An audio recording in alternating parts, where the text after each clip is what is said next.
आम्ही सारे खवय्येमध्ये मी राणी गुणाची तुमचं स्वागत करते. आपण भटकत भटकत आलो आहोत वाईला. अतिशय सुंदर असं महाबळेश्वर इकडनं अक्षरशः 15-20 मिनिटावरती आहे. तर अशा वाई गावात आपण आहोत आणि आत्ता येऊन धडकलोय सातपुत्यांच्या घरी. आणि या आहेत मेघा सातपुते. नमस्कार. बरं मेघा, काय करता आपण? मी बालक मंदिर मध्ये कन्या शाळेत बालवाडी टीचर आहे. अरे वा, टीचर. वा वा, मस्त. आता इतक्या जवळ तुमच्या इतकं मोठं महाराष्ट्रातलं नंबर 1चं आपलं हिल स्टेशन महाबळेश्वर इकडनं एवढ्या जवळ आहे. भटकायला जाता की नाही? हो, जातो की. हा, जाता. सगळे तिकडचे पॉइंट्स वगैरे बघून झाले? हो, सगळे बघितले. बघून झालेत ना? ट्रेकिंगला जाता की नाही तिकडे? नाही, ट्रेकिंगला नाही जात. ट्रेकिंग. तर मला सांगा, बाकी म्हणजे आता शिक्षण बालवाडीत तुम्ही शिकवता, पण याच्या व्यतिरिक्त काय आवडतं तुम्हाला? काय छंद आहेत? मला पदार्थ करायला आवडतात, मला फिरायला पण आवडतं आणि टीव्ही पण बघते. तर त्या म्हणाल्या की मला खायलाही आवडतं आणि तसंच त्यांना बनवायलाही आवडतात पदार्थ. तर आज आपण 3 पदार्थ बघतोय. तर ते तिन्ही काय आहेत? गोड, तिखट? तिखटच आहे तिन्ही पण. मस्त. कांद्याच्या पुऱ्या हा, आणि श्रावण घेवडा, त्याला फरसबी पण म्हणतात. श्रावण घेवड्याची कचोरी आणि हरभरा डाळीचा चटका. 3. हरभरा डाळीचा चटका. चटका म्हणजे काय? फोडणीसारखं त्याला असं एक गरम गरम टाकायचं एकदम. हे एकदम मेथ्या वगैरे टाकून त्याला. क्या मग सुरुवात कशापासून करूया? तिन्ही मला असं वाटतं सॉलिड चटपटीत महाबळेश्वरी स्टाईल पदार्थ आहेत. तर सुरुवात कशाने करूया? चटक्यापासून करूया. चटक्यापासून चालेल. आणि तुम्ही साहित्य लिहून घ्या. भिजवलेली डाळ आहे अर्धी वाटी, दही आहे, मीठ, हिरवी मिरची, साखर, जिरं, कोथिंबीर, आलं, कढीपत्ता, मोहरी, हिंग, मेथ्या, हळद आणि तेल. मेघाने आपल्याला साहित्य सांगितलं काय काय घेतलं. आता मेघा, काय काय करायचं आणि कसं करायचं हे आधी काय करायचं? आधी डाळ घ्यायची आहे. डाळीचा चटका करणार आहोत आपण.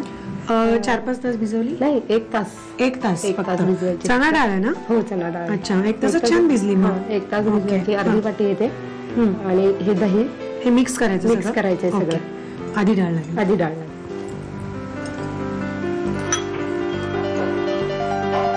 1 बाय 1 सगळंच जाणार आहे. सगळं ते आपण मिक्सर मधून बारीक करून घेणार आहोत. ओके. आता दही ना घ्या. हे काय आंबट दही आहे? हा, आंबट दही 2 चमचे घालायचे एवढ्याच्या. अच्छा.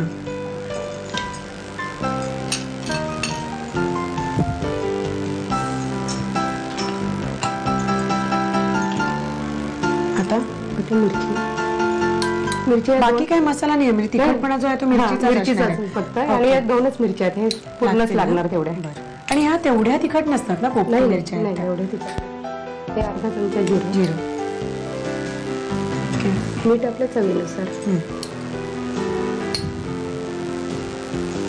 कोथिंबीर, साखर पण जेमतेम ना? आपल्याला आवडेल असं. कोणाला गोड आंबट अशी आवडते. गोड नको.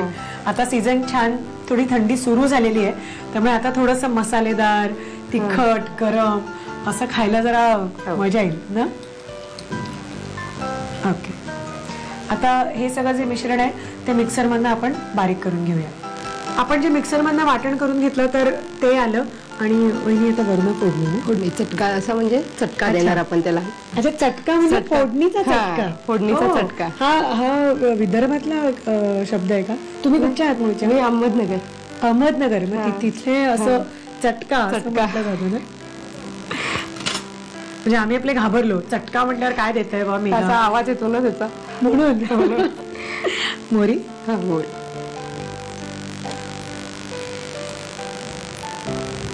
हिंग.